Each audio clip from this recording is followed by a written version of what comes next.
Bonjour à tous, avec l'aide de Dieu, nous allons étudier une sikha du Rabbi sur la paracha de Vaera du volume 21 de l'Écoute Sikhot, la troisième sikha.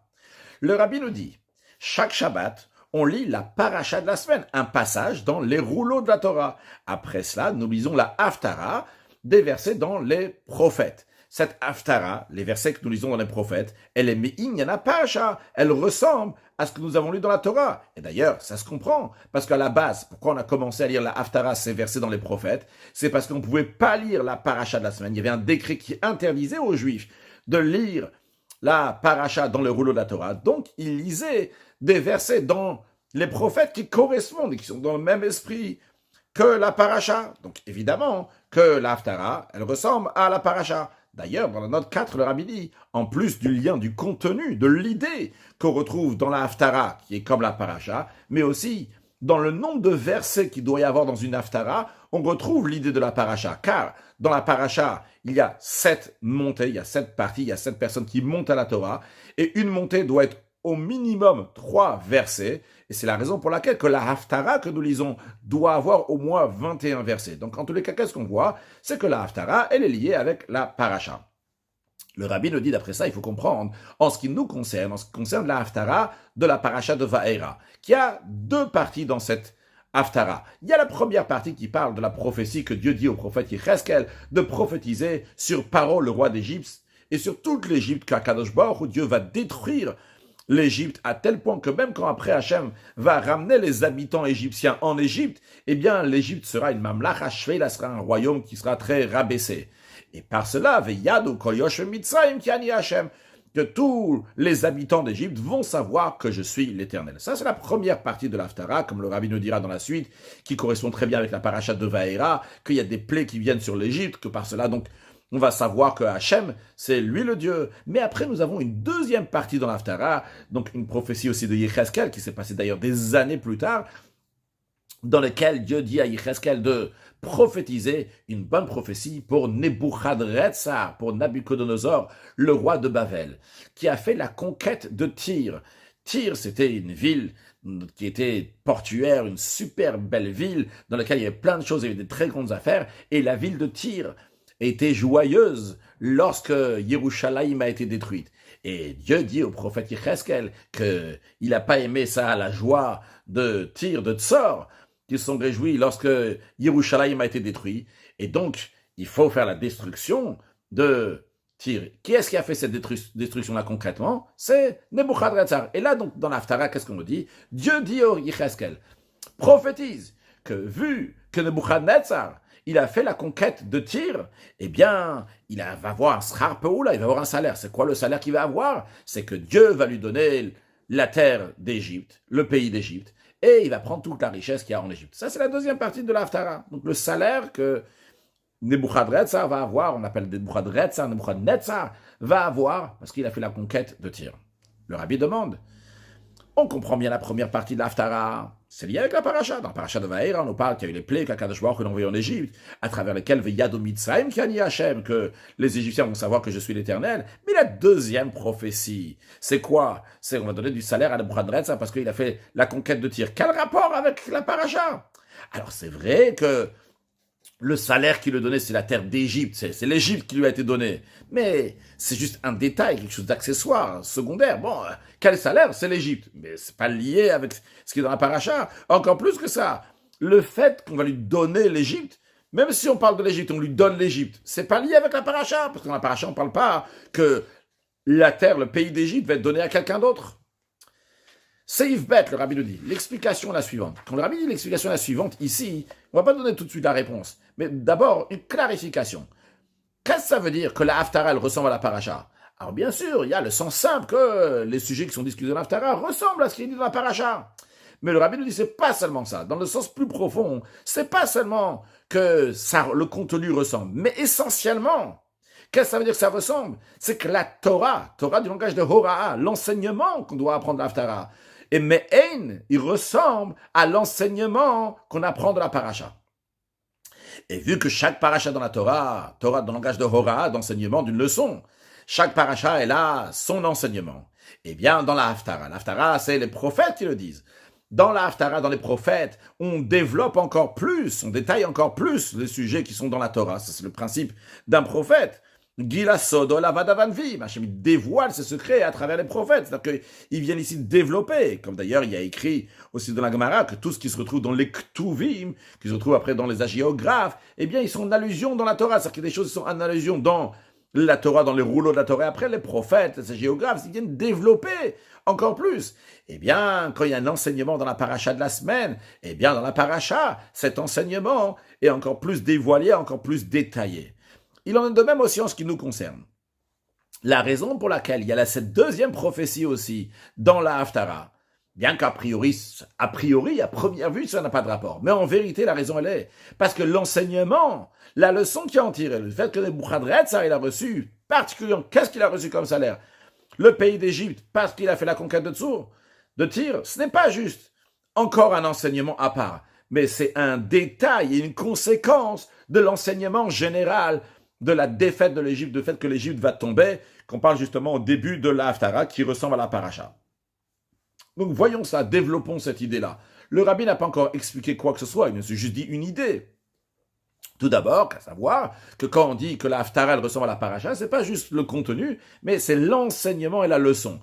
Et quand on va comprendre l'enseignement et la leçon qu'il y a dans la paracha de Vaera, qui est développé dans la Haftara, eh bien on va comprendre comment la deuxième partie de la Haftara, justement, développe et continue cet enseignement. Alors, tout d'abord, c'est Yves Gimel, le rabbi nous dit, dans la paracha de Vaera, on nous raconte ce que Dieu a dit à Moshe Rabbeinu, suite à ce qui a été dit à la fin de Parashat Shemot, que Moshe Rabbeinu, il a dit, le peuple juif aussi, a dit à Moshe Rabbeinu, Moshe Aaron, il a dit, qu'est-ce qui s'est passé? Moshe Aaron, vous êtes parti chez Paro, le roi d'Égypte, la situation s'est aggravée. Et Moshe, il a transmis cette plainte du peuple juif à Kadosh Baruch Hu. Qu'est-ce qui se passe? Et justement, vient la paracha de Vaera. C'est la réponse d'Akadosh Baruch Hu qui dit j'ai entendu les cris du peuple juif. Je me suis souvenu de mon alliance. etc., etc. Je vais sortir, je vais sauver, je vais délivrer, je vais prendre le peuple juif. Je vais vous amener en terre d'Israël, etc. Et après, la suite de la paracha nous parle des 10 plaies, comme c'est raconté dans la suite de la paracha. Mais a priori, nous approfondissons. Qu'est-ce qui se passe ici? En quoi il y a une réponse sur l'argument du peuple juif que Moshe Rabbeinu a transmis à Dieu? Moshe et Aaron, ils ont empiré la situation. Et Akadosh Baruch Hu vient dire, j'ai entendu, mais un instant, en quoi il y a une réponse ici? Le Shamati Tnakat Bnei Israël. Ça que Dieu il a entendu les cris du peuple juif, et il se rappelle de l'alliance, et il va les sortir, etc. Ça aurait pu arriver aussi avant que la situation va s'empirer, au contraire. C'est comme ça que ça aurait dû se passer. Dès que Vaishwa Elohim et Nakatan Vaishkar Elohim Brit, qu'on a lu dans Parashat Shemot déjà, qu'Akadosh Baruch Hu a entendu les cris du peuple juif avant que la situation s'empire. Et qu'Akadosh Baruch Hu s'est souvenu de son alliance. Lorsque Moshe était encore à Midian, ça aurait dû se passer qu'Hachem va se souvenir et il va sauver le peuple juif. Et à ce moment-là, il n'y aurait pas eu la situation de Tirbadavod, que Paro va dire, quoi, vous voulez sortir d'Égypte? On va vous empirer le travail. On comprend donc que quand on dit va Eskor, Veotseti, je rappelle et je fais sortir, etc., ça aurait pu déjà se passer à la perfection. Juste après que le peuple juif, ils ont passé toute la difficulté. C'était obligé que le peuple juif va arriver, pas juste dans un esclavage, mais un esclavage qui est extrêmement difficile. Et seulement à ce moment-là, Hachem dit, je vais vous sortir d'Égypte. Après qu'il va y avoir même Tirbadavod, que la situation est très très dure, que Paro va empirer la situation. Donc le rabbi n'a pas répondu à la question dans le sens, c'est la réponse A, c'est pour ça que ça s'est passé. Le rabbi nous dit, une chose est sûre, c'est que si Hachem il a entendu les cris du peuple juif uniquement après que la situation s'est empirée, c'est parce que la situation devait devenir le pire du pire, et après seulement il pouvait y avoir cette délivrance. Mais pourquoi ça devait arriver au pire du pire? Ça, on n'a pas encore expliqué. C'est Yvdal, le rabbi nous dit, une des explications. Pourquoi ça devait se passer comme ça? Et en quoi, donc c'est la réponse de Hachem à Moshe Rabbeinu, donc il faut arriver dans cette situation-là. Le rabbi nous dit, l'exil égyptien était une préparation pour le don de la Torah. Et parmi les choses qui sont passées au Matan Torah, c'est quoi le chidouche, la nouveauté de Matan Torah? C'est la mitzvah. Mitzvah qui vient du langage de Tzavta Vechibur. Mitzvah dans le sens littéral, ça veut dire un ordre, mais mitzvah, ça vient aussi du langage d'un attachement avec Akadosh Baruch Hu. C'est-à-dire qu'à partir du don de la Torah, on va faire la volonté d'Akadosh Baruch Hu, faire les mitzvot uniquement parce que c'est le ratzon, c'est la volonté d'Akadosh Baruch Hu. Et en faisant la volonté d'Akadosh Baruch Hu, l'homme, il se rattache avec Akadosh Baruch Hu, si on peut s'exprimer d'une telle manière, avec Akadosh Baruch Hu qui est Metzavé à mitzvot. C'est-à-dire, en autre mot, il y a le Metzavé à mitzvot, celui qui donne l'ordre de faire la mitzvah, de faire le commandement. Donc celui qui ordonne, c'est Akadosh Baruch Hu. Il y a la mitzvah qu'il a donnée, il y a le Metzuvé, celui qui a reçu l'ordre. Eh bien, celui qui reçoit l'ordre, donc le juif qui reçoit l'ordre d'Akadosh Baruch Hu, lorsqu'il fait ce que Hachem demande, eh bien, à ce moment-là, il se rattache avec Akadosh Baruch Hu. Donc, qu'est-ce qui se passe à partir du don de la Torah? Il y a les mitzvot. Dorénavant, on peut s'attacher à Kadosh Baruch Hu. Comment? À travers une mitzvah.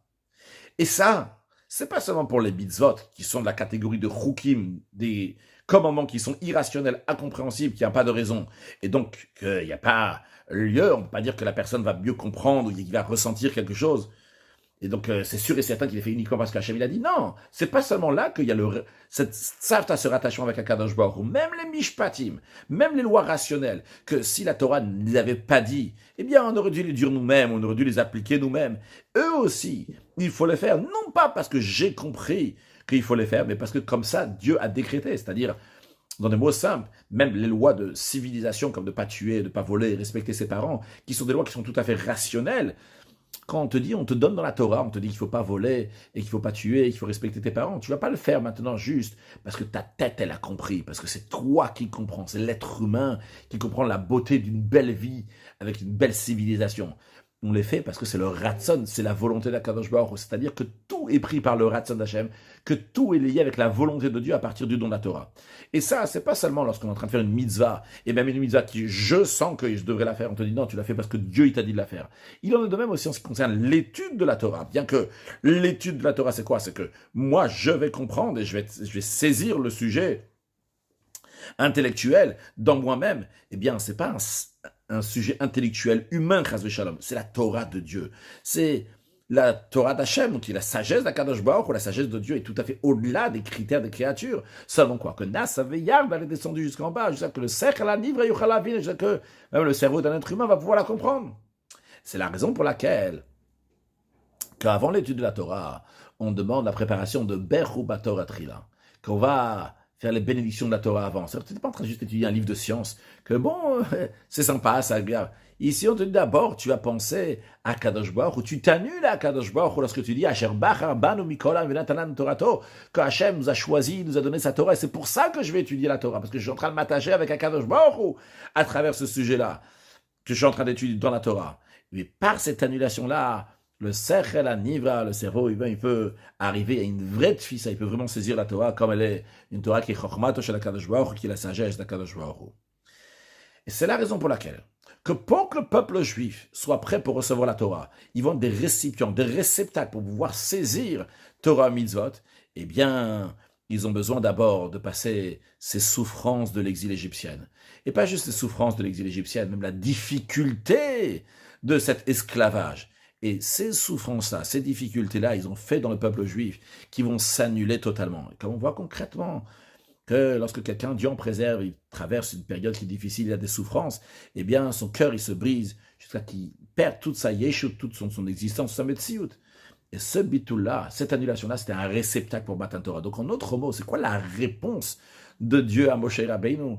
Il dit, ça y est, c'est bon. Maintenant, ils sont arrivés dans le niveau le plus bas qu'il peut y avoir dans l'esclavage. Ça arrivait le moment de la Géoula. Mais ils devaient passer ça pour pouvoir recevoir la Torah. Parce que la Torah, c'est quoi? C'est s'attacher à Dieu. Pour s'attacher à Dieu, il faut ici enlever la grossièreté humaine et l'ego de la personne. Il y a besoin de mettre de côté tout ça pour laisser la place pour Dieu. Pas seulement dans les mitzvot, et pas seulement dans les mitzvot qui sont irrationnels, même pour les mitzvot rationnels, et encore plus dans les mitzvot rationnels, là-bas aussi, il faut se mettre de côté et laisser la place qu'on fait la mitzvah, parce que la mitzvah de Dieu, et même dans les sujets intellectuels qu'on comprend, on sait que ce n'est pas juste une compréhension humaine, c'est la compréhension de Dieu. Pour cela, il y avait besoin d'un bitoul, d'une annulation totale. Maintenant, ça, c'est l'annulation totale qu'il y avait dans le peuple juif pour pouvoir réceptionner la divinité, l'attachement à Dieu qui va commencer à Matan Torah. C'est la raison pour laquelle ils avaient besoin de passer par l'exil égyptien. Le rabbi nous dit, cette annulation-là ne devait pas seulement passer dans le peuple juif, bien sûr dans le peuple juif essentiellement, mais devait se passer aussi dans le monde. Ce que le rabbi nous dit dans Seif, de la même manière qu'il fallait, en tant que préparation de la Torah, une annulation chez le peuple juif, de la même manière aussi il fallait faire une annulation dans le monde. Et ça, comment ça s'est passé? C'est les plaies que Dieu a envoyées sur l'Égypte. Le fait que Paro, il va tomber, Paro, le roi d'Égypte, celui qui, Moshe el Bekipa, il domine le monde entier, eh bien lui, il va tomber. C'est quoi Paro? Paro, c'est la yeshut, la grossièreté, très déterminé, un très grand ego, à tel point qu'il a dit Mi Hachem, Hachem, Hachem, Bekolo. C'est qui Hachem pour que je vais écouter Hachem? Et comme d'ailleurs dans l'Haftara, c'est développé encore plus. Il dit Paro Melech Mitzrayim, le roi d'Égypte, Hachem Amar Li Yeorivani Asitani, qui a dit c'est moi, donc c'est à moi le fleuve, Vani Asitani, c'est moi qui l'a fait. D'ailleurs, il y a deux expressions dans l'Haftara, une qui dit je me suis fait à moi-même, une qui dit j'ai fait le fleuve, en tous les cas. C'est un orgueilleux de fou, Paro, c'est un très très grand orgueilleux, un égo, il n'y a que moi et moi. Donc Paro, le roi d'Égypte, lui, il est contre le don de la Torah. C'est quoi l'introduction pour l'étude de la Torah, pour le don de la Torah? C'est quoi? C'est le bidoul, que la personne elle va s'annuler à Kadosh Baruch Hu. Alors, il y avait besoin d'une annulation dans le monde, annulation de Paro. Et par le fait que l'exil égyptien, elle a fait l'annulation chez le peuple juif, ça a amené aussi que dans le monde, donc dans l'Égypte, chez Paro, qui est un grand orgueilleux, un grand égo, lui aussi sa clipa va s'annuler de Paro. Et son royaume va aussi s'annuler. En plus, quand on dit son royaume à lui, il gouvernait sur le monde entier. Et ça y est, tout son égo va se casser par les makot, par les plaies. Comme d'ailleurs on voit à la fin de la paracha que Paro il avouait. Et il y a eu déjà une faille, une ouverture. Il dit Hachem Hatzadik Vani Vermi Hashaim. Hachem il est juste, c'est moi et mon peuple. On est les Rechaim. Donc on voit que l'annulation qu'il y a eu dans le peuple juif pour préparation de la Torah s'est passée aussi chez Paro. Ça, c'est ce qui est dit dans la paracha. On dit ce qui est dit dans la paracha, c'est qu'il faut comprendre la paracha. C'est vrai, quand tu lis la paracha juste comme ça, tu vois pas, mais quand le rabbi t'explique la paracha, tu vois qu'est-ce qui se passe dans la paracha, c'est quoi? D'ailleurs, on peut le voir même dans la paracha, sans trop philosopher. Parce que on voit que Paro qui a dit c'est qui Dieu, il s'est cassé avec les plaies qu'il y avait. Parce que là, c'était le but. Il y a de Mitzrayim qui est né Hachem, qui vont savoir que je suis Hachem. Et le rabbi a plus expliqué ça dans le sens qu'il fallait un bitoul, il faut une annulation de la grossièreté aussi bien donc, chez les Juifs à l'époque, et aussi bien donc chez Paro, qui représente donc le monde. Il fallait se casser pour qu'il va pouvoir recevoir maintenant le dévoilement divin du don de la Torah. Le rabbi nous dit, justement, ce sujet-là qui est dans la paracha, eh bien, se développe encore plus dans la Haftara. Comme nous l'avons dit tout à l'heure, que la Haftara, elle détaille, elle explique encore plus l'enseignement de la paracha. En ce qui concerne la chute de l'Égypte, pourquoi elle est arrivée? Dans l'Haftara, on dit deux raisons comme ça qui viennent suite l'un à l'autre. Là, le verset 6 et le verset 7, et après le verset 8. Dans le verset 6 et 8, qu'est-ce qu'on dit? On dit, pourquoi Hacham, il fait que l'Égypte va tomber. Yann, ça veut dire parce que ils étaient Michenet Kan de la Beth Israël.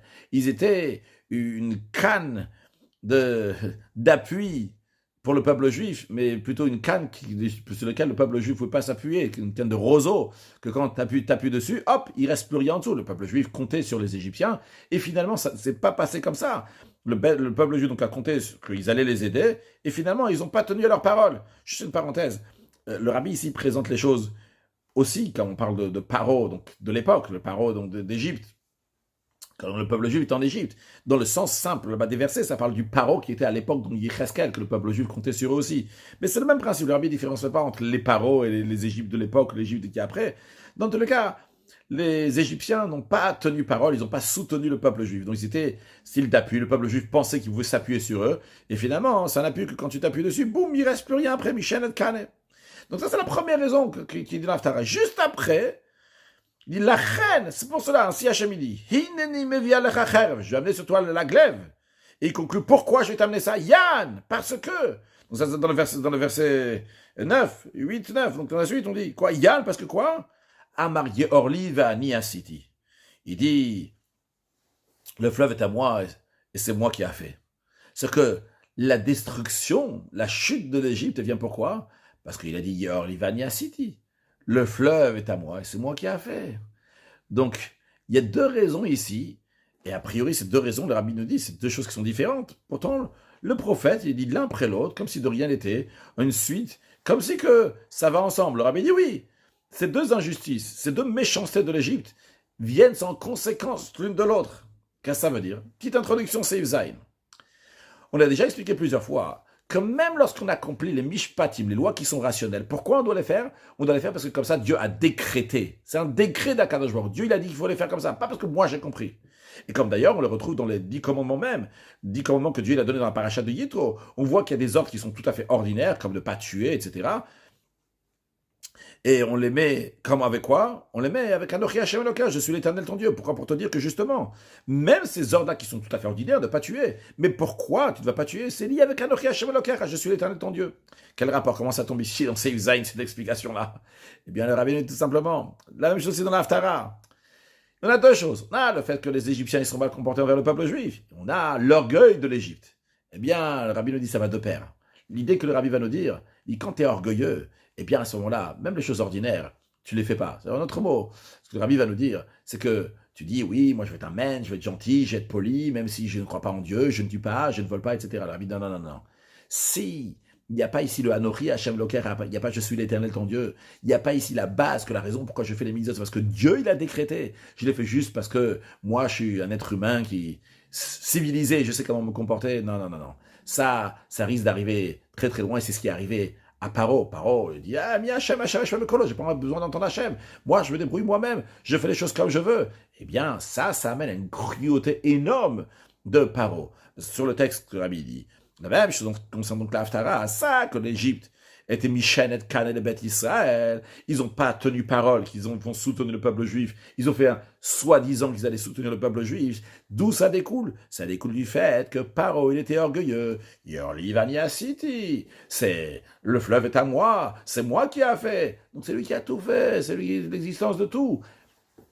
Et ce point-là de l'Haftara, eh bien, c'est mis dans la paracha. Oui, c'est la paracha. Et ça exprime encore plus le sujet de la paracha. Dans la paracha, nous avons les plaies. Dans la Torah, on retrouve deux raisons pourquoi il y a les plaies. On retrouve ce qui est dit dans la paracha, Veyado Mitzrayim Kani Hashem, que les Égyptiens vont savoir que je suis le Dieu.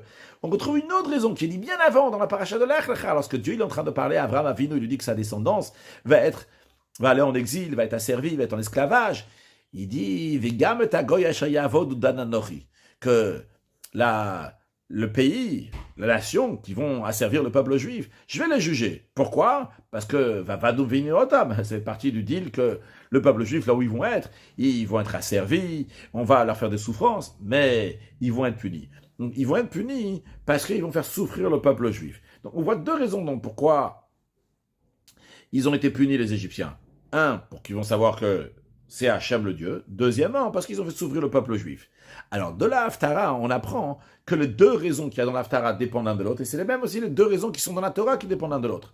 Le fait que Paro dit, moi je connais pas Hachem, comme il a dit le Yadat Yat Hachem, quand Moshe Rabbeinu est venu se présenter, il a dit Hachem, il a dit, libère le peuple juif, il a dit, je connais pas Hachem.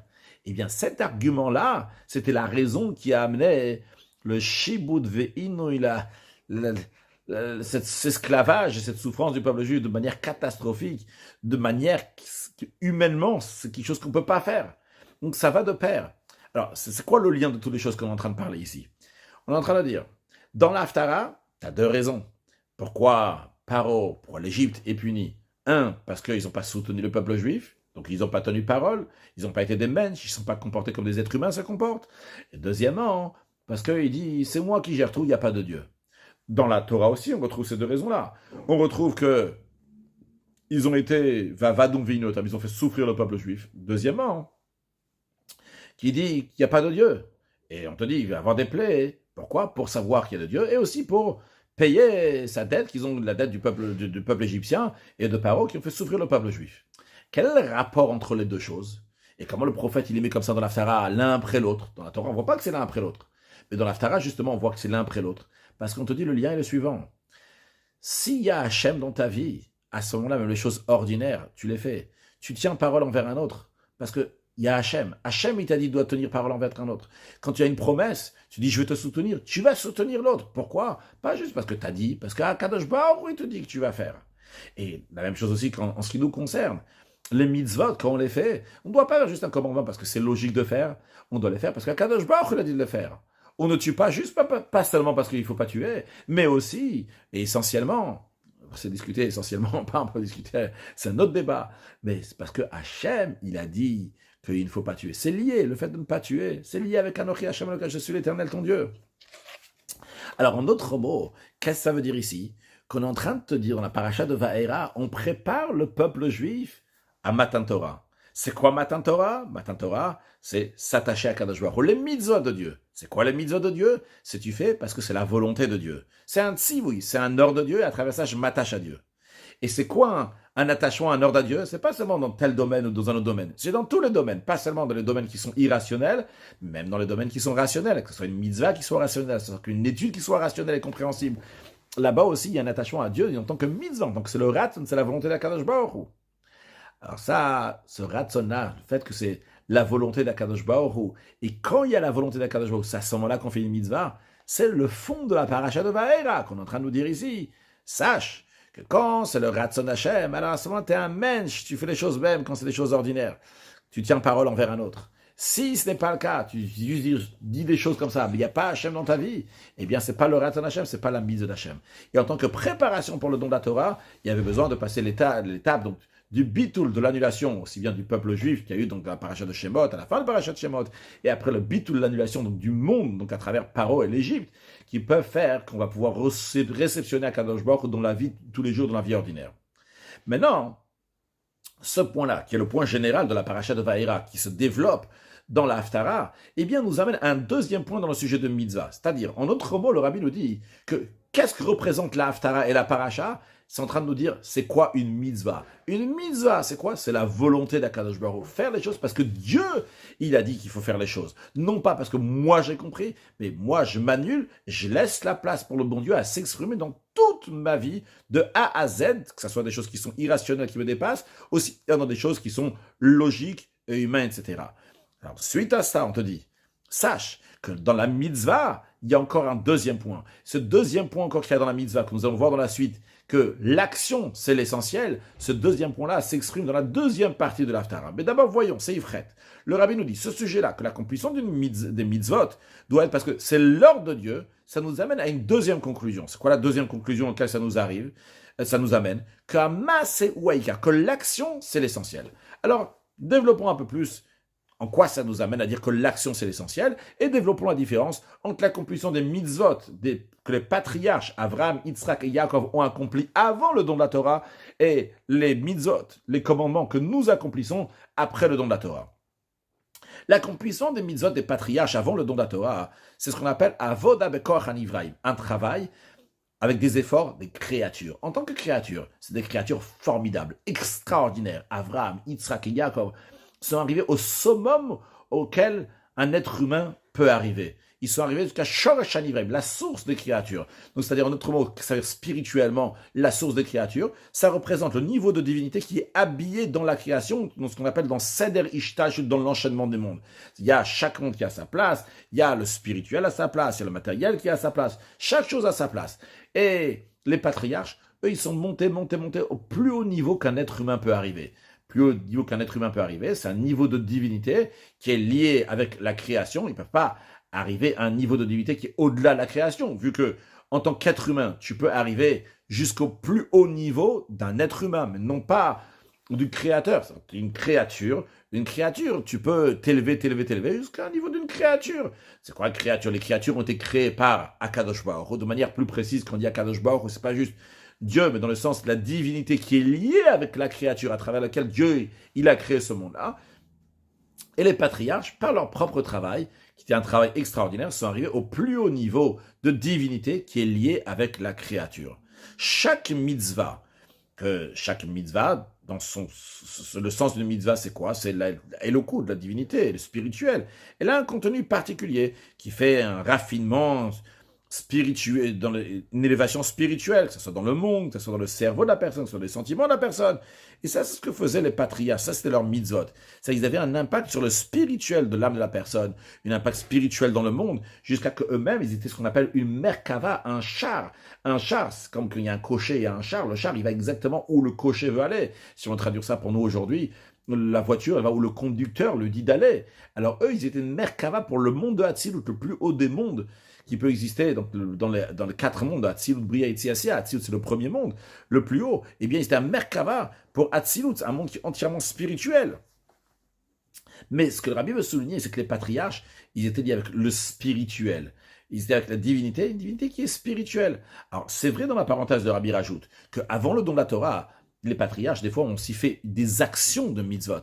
Mais l'action était uniquement une expression du spirituel, était tout à fait secondaire, n'avait pas d'importance. J'ouvre une parenthèse, je rajoute un exemple. Imaginons quelqu'un qui est joyeux et il tape des mains et il danse. L'essentiel, c'est quoi? C'est le spirituel, qu'il est joyeux. Comment il tape des mains, comment il danse, ça n'a pas d'importance. L'essentiel, c'était le spirituel, la divinité, non pas l'action que les patriarches ont fait. Continue sur le texte d'Asira. C'est la raison pour laquelle que l'action des mitzvot, matériellement, n'était pas avec toutes les précisions dans tous les détails comme nous accomplissons les mitzvot après le don de la Torah, comme le Rabbi ramène dans la note 52, l'exemple que le Zohar ramène, que Yaakov Avinu, il avait fait des bâtons avec certaines couleurs, et le Zohar explique que les couleurs du bâton de Yaakov représentent ce que nous on fait aujourd'hui à travers la mise des tefilines. C'est-à-dire que quand on fait une mitzvah, chaque fois qu'on fait une mitzvah, on amène la divinité dans ce monde. Alors cette divinité qu'on amène dans le monde à travers la mitzvah des tefilines, Yaakov l'a fait à travers des bâtons. Donc c'était pas avec des tefilines. Donc ça s'exprime par une certaine action. Mais l'action n'était pas l'essentiel. Et si on revient dans ce qu'on disait tout à l'heure, c'est comme quelqu'un qui danse. Après, la manière comment il va danser, l'essentiel qu'il est joyeux, la manière qu'il danse, ça n'a pas d'importance. Ça, c'était avant le don de la Torah. Par contre, après le don de la Torah, les mitzvot qu'on fait, ce n'est pas des mitzvot qu'on fait grâce à notre force, à nous, en tant qu'être humain qui va s'élever. On les fait par la force du Créateur. Le Créateur a décidé, il a dit, fais telle et telle mitzvah. Donc quand on va mettre des tefilines maintenant après le don de la Torah, pourquoi on va le faire? C'est parce que Dieu, il a dit de le faire. Eh bien ici, il y a quelque chose du haut vers le bas. Non pas nous qui sont comme les patriarches qui vont du bas vers le haut, on arrive au sommet où l'être humain peut arriver, mais c'est du haut vers le bas, c'est par la force du Créateur qu'il a dit, tu peux mettre des tefilines et à travers ça, tu vas t'attacher à moi. Il y a un feu vert d'Akadosh Baruch qui est venu ici dans le monde, qui nous dit maintenant tu peux t'attacher au Créateur qui est au-delà de la création. Quand on dit au-delà de la création, c'est pas juste au-delà de la création, mais ce qui est aussi au-delà du spirituel et le matériel. Quand on est dans la création, il y a le matériel, il y a le spirituel, chaque chose à sa place. Mais quand il s'agit de Dieu, l'essence de Dieu, il n'y a pas de différence entre le spirituel et le matériel. Et par cela, donc la personne, après le don de la Torah, a une force d'accomplir les mitzvot. Parce que c'est un tzivouy Hashem, c'est un ordre de Dieu. Et donc, l'essentiel n'est pas ici la kavana, l'intention de la mitzvah. L'intention de la mitzvah, chacun à son niveau. Qu'est-ce que lui pense au moment de la mitzvah? Qu'est-ce que lui pense? Mon cher Rabbeinu, quand il met cette filine, il a une certaine kavanote. L'autre, il a d'autres kavanotes lorsqu'il est en train de mettre les filines, d'autres intentions. Chacun à son niveau. Mais après le don de la Torah, c'est pas la kavana, c'est pas ça qui est l'essentiel. L'essentiel, c'est quoi? C'est la mitzvah concrète. C'est elle qui fait le rattachement à quelqu'un d'autre. Si quelqu'un va pas mettre exactement comme ça les filines, si quelqu'un va pas avoir une mezouza qui est exactement écrite comme ça, il vient, il s'est pas rattaché à Kadosh Baruch, ou si vous voulez, par rapport à l'exemple qu'on a donné oralement tout à l'heure, qui n'est pas écrit dans la Sikha, après le don de la Torah, c'est pas la personne qui est joyeuse et comment il va danser, c'est pas important. Non, c'est exactement comment il va danser, comment il va frapper des mains, c'est exactement ça qui est important. C'est l'action qui est l'essentiel. Dans la parenthèse, le Rabbi renforce ça, on dit encore plus que ça. La volonté de Dieu, Ratzana Atzvi, la volonté de l'essence de Dieu dans les mitzvot, elle n'a aucun voile dans des choses matérielles. Dans des mitzvot matérielles, ça s'exprime encore plus. Parce que justement, vu que les mitzvot matériels ne sont pas un vêtement, un réceptacle pour la divinité, c'est des choses la plus grossière qu'il peut y avoir. Là-bas s'exprime encore plus l'essence de Dieu, ce qui n'est pas le cas dans les choses spirituelles, qu'on peut dire, ils sont un cli, ils sont un réceptacle, ils sont plus spirituels. Là-bas, la volonté de l'essence de Dieu est plus haut que se dévoiler là-bas, parce que il y a une certaine limite. Expliquons un peu plus. Messirut Nefesh, dans la note 53 et toi, le Rabbi l'explique, c'est comme le Messirut, le don de soi. Où est-ce qu'on le retrouve tout plus? Dans des personnes intellectuelles ou bien dans des personnes qui sont simples? Dans des personnes qui sont simples. Le Messirut Nefesh, qu'est-ce que tu peux mettre plus dans l'eau chaude? Ta tête ou le pied? La tête, c'est pas l'exemple que le Rabbi ramène clairement ici dans la note, mais c'est ramené ailleurs. La tête, c'est pas évident de la mettre dans l'eau chaude, dans l'eau bouillante. Le pied, tu peux le mettre. Donc, la tête, elle a des critères, elle a des conditions. Le gars intellectuel, il a des critères, des conditions. Tu dis, il faut s'annuler, bon, il faut s'annuler, mais lui, il a déjà une certaine forme, il dit, ouais, c'est peut-être pour ça qu'on fait cette mitzvah-là. Alors, le fait que c'est un réceptacle, en vérité, ça fait qu'il n'est pas assez réceptacle pour le niveau qui est beaucoup plus haut. Par contre, quelque chose qui n'est pas du tout un réceptacle comme le pied, lui, il peut tout avoir. L'action, elle peut avoir l'essence d'Akadosh Baruch Hu. La compréhension, par contre, le spirituel, qui est déjà à un certain niveau, il n'est pas entièrement battel, entièrement annulé pour avoir l'essence d'Akadosh Baruch Hu. L'essence d'Akadosh Baruch Hu s'exprime dans l'action. Donc, qu'est-ce que le Rabbi nous a dit dans Seifret? Que ce que les patriarches ont fait, c'était extraordinaire. C'était par les forces des créatures. Il y avait une différence entre le spirituel et le matériel. Par contre, nous, après le don de la Torah, on est lié avec l'essence de Dieu, non pas un niveau de divinité. Et ça s'exprime dans l'action concrète. Amas et Ouaïka. Donc, on a bifurqué sur un deuxième, je sais qu'on dit bifurqué, peut-être c'est pas le mot, mais on a continué. Si le mitzvah, c'est la volonté de Dieu, elle n'a pas besoin de quelque chose de plus spirituel que matériel. Du moment où Dieu il a décidé que sa volonté va s'exprimer dans quelque chose de matériel, eh bien c'est exactement là-bas que la volonté de Dieu va se trouver. Il n'y a pas besoin d'aller chercher ailleurs, pas besoin d'aller chercher plus spirituel ou ailleurs. Massé ou Aïkar, l'action c'est l'essentiel. Donc, qu'est-ce qu'on a vu pour l'instant? Premier point qu'on a vu, qu'il faut un bit ou une annulation totale pour faire la volonté de Dieu, que tous les mitzvot, c'est les tzivuyim, c'est les ordres d'Akadosh Baruch Hu. Deuxième point, nous avons vu que Hamas et Oikar, du moment où c'est l'ordre d'Akadosh Baruch Hu, il n'y a pas besoin de plus comprendre, de moins comprendre. C'est l'action qui est l'essentiel. Eh bien, justement, la Haftara, qui explique la paracha qui explique donc comment il faut prendre un ordre d'Akadosh Baruch parce que c'est Dieu qui a ordonné. Et il faut le faire parce que Dieu il a ordonné. Qu'à ce moment-là, quand tu fais parce que c'est Dieu qui a ordonné, à ce moment-là, tu vas pas tromper quelqu'un d'autre et à ce moment-là, tu vas pas te comporter de manière cruelle avec quelqu'un d'autre. Eh bien, cette paracha et cette haftara-là qui explique c'est quoi la mitzvah, elle nous amène à une deuxième conséquence, que l'action de la mitzvah, c'est essentiel. Et justement, la haftara, elle développe ce point-là, que qu'est-ce qu'il a eu Nebuchadnezzar? Il a eu l'Égypte. L'Égypte, ici, non pas dans le sens du pays d'Égypte. Cette Égypte-là qui s'annule à Kadosh Baruch Hu à travers les plaies qu'Akadosh Baruch Hu envoie en Égypte, et que par cela, on va savoir qu'il faut faire les choses parce qu'Akadosh Baruch Hu dit de les faire. Eh bien, nous amène à une deuxième conclusion dans la mitzvah qui est explicite dans la paracha. Seif Tet. Rabbi nous dit, basé sur ça, on va comprendre le lien entre le contenu de la prophétie avec le salaire de Nebuchadnezzar, avec la première prophétie que l'Égypte va tomber. Quel rapport? Eh bien, dans cette prophétie-là, dans la deuxième, donc l'Haftara, qui nous parle comment Nebuchadnezzar va avoir un salaire parce qu'il a fait la conquête de la ville de Tsor, si on réfléchit un peu, a priori, il y a quelque chose qui ne va pas. Pourquoi Hachem va récompenser Nebuchadnezzar? L'intention de Nebuchadnezzar quand il est parti faire la conquête de Tsor, est-ce que c'était, il a dit, j'ai entendu qu'Hachem il est en colère sur Tsor, je vais aller faire la conquête de Tsor? C'était pas ça la volonté de Nebuchadnezzar. Il n'était pas là-bas pour faire la volonté d'Akadosh Baruch Hu. Il a fait ça pour lui-même. Nebuchadnezzar, le rabbi nous dit, c'était quelqu'un qui voulait faire la conquête du monde entier. Il voulait régner être un Moshel Bekipa. Et particulièrement, quand il s'agit de la ville de Tyr, elle était sur le bord de mer. C'était une ville portuaire. Il y a tous les délices du monde qui passaient par là-bas. On peut voir dans Yecheskel comment c'est écrit là-bas. Il y a ci, il y a ça, il y a ça. Il y a toutes les belles choses qu'il y avait dans le monde. C'était un endroit magnifique, ça.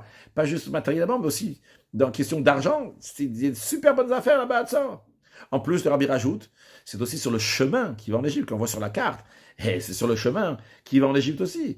Donc on peut comprendre qu'il voulait aller en Égypte aussi dimanche. Je vais me mettre de côté de Tsor, et qu'ils vont pas me casser la tête après si je vais faire la guerre en Égypte, ou bien ils vont me déranger sur place, ou ils vont me poursuivre. On va les mettre de côté déjà, on va faire la conquête, comme ça je pourrais continuer. Ça risque de faire tomber à l'eau son plan de faire la guerre contre l'Égypte, qui voulait faire la conquête. Donc dans ces cas-là, pourquoi Hachem lui donne un salaire? Est-ce que Nebuchadnezzar il a fait ça parce qu'Hachem il a demandé, ou tout simplement pour son plaisir? Eh bien, justement, viens là, Haftaret apprend.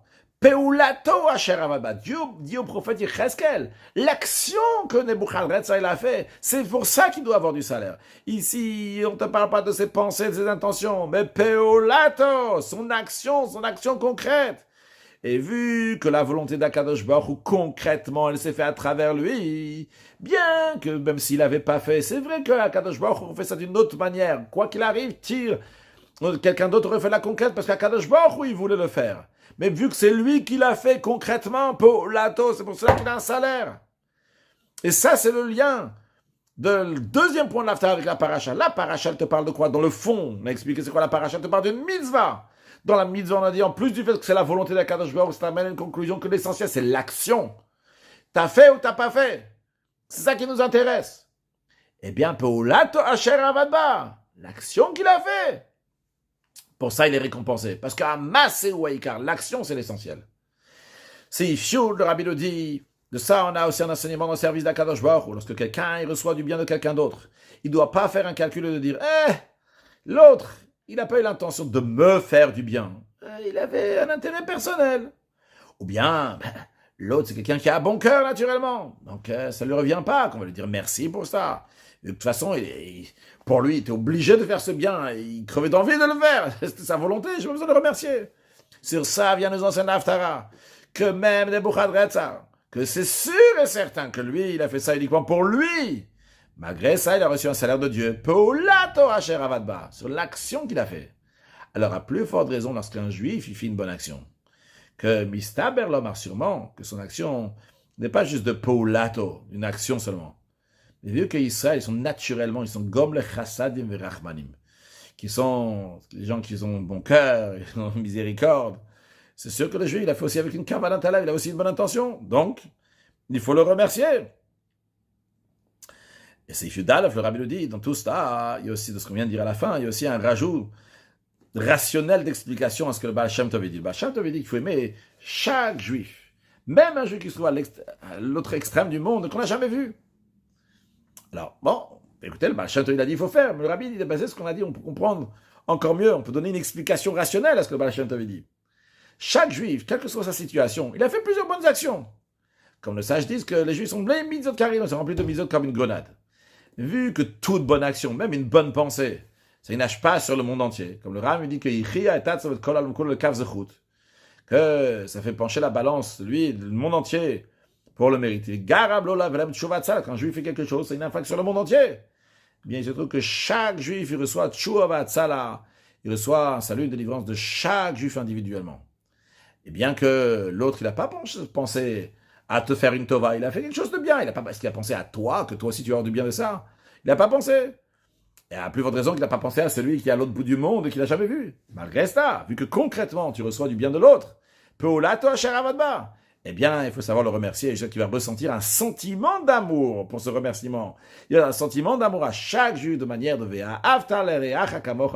d'aimer son prochain comme soi-même. Voici une sikha extraordinaire du Rabbi. Il y a une suite, je ne sais pas comment on appelle ça, donc une suite de cette sikha-là, dans la sikha de Chavdalet Tevet, qu'on fera donc un autre cours vidéo sur la sikha de Chavdalet Tevet, quand le Rabbi continue donc à expliquer donc l'idée de Poula Tosh Avadba, basée sur une lettre donc d'Adbour Azaken, dans Siman Chazayin et Yeret HaKodesh, à suivre, donc Bezat Hashem, en tous les cas, il y a de quoi apprendre ici, comment on apprend une paracha, comment on apprend une haftara, quels sont les enseignements à apprendre, comment voir comment chaque détail dans l'haftara, chaque chose dans la Torah est extrêmement précise, que Dieu fasse que très prochainement on va mériter à Torah Chadash Ambititeit, une nouvelle dimension de Torah qui va se dévoiler très prochainement avec la venue de Mashiach. Now, une excellente journée.